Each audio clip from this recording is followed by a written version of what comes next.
अंबरनाथमध्ये पुतणीशी प्रेम संबंध असल्याच्या संशयावरून मारहाण करण्यात आलेला तरुण ओम खोरे याचा मृत्यू झाल्यानंतर तीव्र आणि संतप्त पडसाद उमटलेत।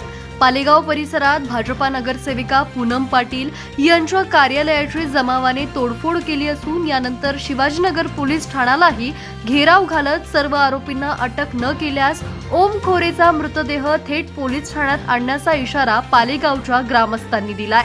ओम खोरे याला 23 जून रोजी संदीप गवळी, रवी परमार, नयन मडवी, सचिन पाटील आणि राज देसेकर यांनी जीवघेणी मारहाण केली होती। यानंतर केएम रुग्णालयात उपचार घेत असताना 1 जुलै रोजी सायंकाळी ओम खोरेचा मृत्यू झाला। ही बातमी समजताच संतप्त जमावाने पालेगाव परिसरातील भाजपा नगरसेविका पूनम पाटील यांच्या कार्यालयाची तोडफोड केली। ओम याला मारहाण करणारे आरोपी पाटील यांच्याशी संबंधित असल्याचा जमावाचा आरोप होता।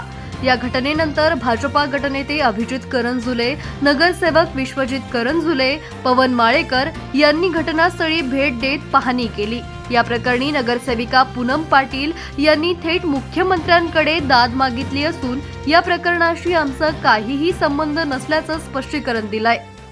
11:30च्या दरम्यान आम्ही घरात असताना आवाज यायला लागला, तर बघायला लागलो तर आवाज कसला येतो म्हणून बघण्यासाठी गेलो तर आवाज 60-70 पोरं एवढी आली होती। त्यांनी दगडफेक, हत्यारं यांनी डायरेक्ट म्हणजे तोडफोड करायला लागली, काचा फोडल्या, ऑफिस फोडला। माझं एवढंच म्हणणं आहे, हा माझा पर्सनल ऑफिस नाही, हा बीजेपी कार्यालय आहे। हे असताना पण त्यांनी तोडफोड एवढी का केली आणि या प्रकरणामध्ये आमचा काही रोल नसताना त्यांनी आमच्यावर याचा हल्ला करण्याचं कारण काय? ही सगळे अज्ञात पोरं आहेत, ही माझ्या परिचयाचे नाहीत, पण आणि जेव्हा ते हल्ला होत होता, ही लोक दगड वगैरे मारत होती। माझे मोठे धीर रवी पाटील हे पळत पळत बंगल्यात गेले। बंगल्यात गेल्यानंतर त्यांच्या मागे पण त्यांनी दगड फेकले वगैरे, मारले म्हणजे विटा फेकल्या। आज जर त्यांच्या जीवाचं काही बरं वाईट झालं तर त्यांच्या जिम्मेदारी कोणी घेतली असती? माननीय मुख्यमंत्री साहेब, तुम्हाला माझी नम्रतेची विनंती आहे की बीजेपी कार्यालयात असताना सुद्धा त्यांनी आमच्या ऑफिसवर तोडफोड केली। माननीय मुख्यमंत्री साहेब यांना माझी नम्रतेची विनंती आहे की तुम्ही या प्रकरणाची सखोल चौकशी करावी।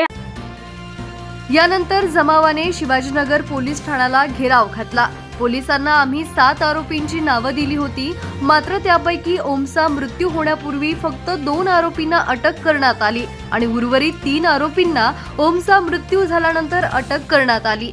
यातील उर्वरित आरोपींनाही लवकरात लवकर अटक करावी, त्यांच्यावर हत्येचा गुन्हा दाखल करण्यात यावा, अन्यथा उद्या ओमचा मृतदेह रुग्णालयातून थेट पोलीस ठाण्यात आणू, असा इशारा यावेळी पालेगावच्या ग्रामस्थांनी दिलाय। यावेळी विश्वनाथ महाराज वारिंगे यांच्यासह ग्रामस्थ मोठ्या संख्येने उपस्थित होते। डीसीपी सचिन गोरे, एसीपी शैलेश काळे यांच्यासह उपस्थित पोलीस अधिकाऱ्यांशी त्यांनी चर्चा केली। साधारणतः 23 तारखेला त्या मुलाला रात्री मारहाण झाली होती। त्याच्यानंतर त्याला केम हॉस्पिटलमध्ये दाखल केला। 24 तारखेला त्या आरोपींवरती गुन्हा दाखल केला, परंतु आतापर्यंत 5-6 दिवस झाले त्या आरोपींना अटक केलेली नव्हते, म्हणून थोडासा गावच्या लोकांचा आणि त्याच्या कुटुंबाचा राग होता, तो आपल्याला पाहायला मिळाला। परंतु काल पोलिसांनी तत्परतेने 2 आरोपींना ताब्यात घेतले आणि आज त्या मुलाचा मृत्यू झाला। मुलाचा मृत्यू झाल्यानंतर ग्रामस्थांची एकच मागणी आहे की बाबा या मुलाला मारहाण करण्यामध्ये जे कोणी आरोपी आहेत त्या आरोपींच्यावरती तुम्ही 302चा गुन्हा दाखल करा आणि त्यांना अटक करा, नाहीतर आम्ही सगळेजण त्या मुलाची बॉडी जी आहे ती पोलीस स्टेशनला आम्ही घेऊन येऊ आणि जोपर्यंत त्यांना अटक करत नाही, गुन्हा दाखल होत नाही, तोपर्यंत आम्ही त्या बॉडीचा अंत्यसंस्कार करणार नाही, अशी ही लोकांची, ग्रामस्थांची मागणी आहे। पालेगावामध्ये कुठल्याही प्रकारचा जातीवाद नाही, पालेगावात कुठल्याही प्रकारचं कोणाचं भांडण नाही। गावामध्ये शांती ही कायम ठेवण्यासाठी आमचा प्रयत्न असतो, परंतु या एका कुटुंबाने म्हणजे काही क्षुल्लक कारण असेल तर त्या क्षुल्लक कारणावरून त्या मुलाला बेदम मारहाण करून आणि त्या मुलाला मृत्यू होईपर्यंत आज त्याला त्यांनी मारहाण केलेली आहे। आणि म्हणून संपूर्ण गावचा जो आहे, जो आपण बघितलेला जो क्षोभ आहे, प्रक्षोभ, तर हा कुठंतरी मात्र त्याचा उद्रेक होऊ नये म्हणून त्याकरता मी पोलीस स्टेशनला आलेलो आहे आणि पोलिसांना तशी विनंती केलेली आहे की आपण याबाबत योग्य ती कारवाई कराल, अशी आम्हाला एक अपेक्षा आहे। आमचं म्हणणं एवढंच आहे की जेवढे पण आम्ही नावं दिली आहेत पोलीस स्टेशनला, याच्या आधी पण आम्ही 7 नावं दिली होती, त्याच्यातून 2च आरोपी अटक केले होते। आत्ता जेव्हा त्या पोराचा मृत्यू झाला त्यानंतर 3 आरोपी अटक केले। आणि आम्ही 2 आरोपींच्या अजून नावं सांगितली होते, त्यांना अजूनपर्यंत अटक केलेली नाही आहे. आणि ज्या लोकांनी या गुन्ह्यामध्ये मदत केली आहे त्या लोकांना पण पोलिसांनी अटक करायला पाहिजे, एवढंच आमचं म्हणणं आहे. आणि त्या मुलाला न्याय मिळाला पाहिजे. दरम्यान या सगळ्यानंतर डीसीपी सचिन गोरे यांनी या प्रकरणात आतापर्यंत 5 आरोपींना बेड्या ठोकत त्यांच्यावर हत्येचा गुन्हा दाखल करण्यात आल्याची माहिती दिली आहे. तसंच आणखी संशयित आरोपींनाही लवकरात लवकर अटक केली जाईल अशी माहिती डीसीपी सचिन गोरे यांनी दिली आहे.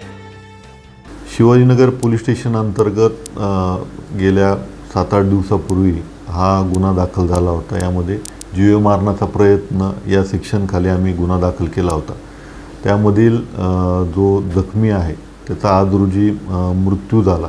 मृत्यू झाल्यानंतर तसं सेक्शन आम्ही त्यामध्ये त्याची वाढ केलेली आहे. 2 प्रमुख आरोपी जे आहेत त्यांना आपण अटक केली होती आणि इतर 3 आरोपी जे आहेत त्यांचं लोकेशन आम्हाला मिळत नसल्याने ते अरेस्ट करणं बाकी होतं. आज रोजी आम्ही 5ही आरोपींना अटक केलेली आहे.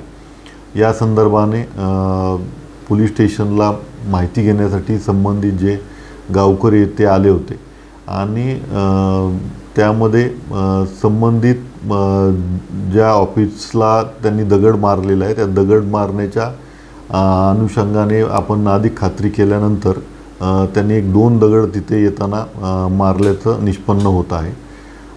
यात शिवाजीनगर पोलीस स्टेशन अंतर्गत वरिष्ठ पोलीस निरीक्षक जे आहे ते या घटनेचा अधिकचा तपास जे आहे ते करत आहे. या सगळ्या प्रकरणात ग्रामस्थांनी मागणी केलेल्या संशयितांची नावं गुन्ह्यात आरोपी म्हणून समाविष्ट केली जातात का हे पाहणं आता महत्त्वाचं ठरणार आहे. ब्युरो रिपोर्ट, एकमत न्यूज, अंबरनाथ.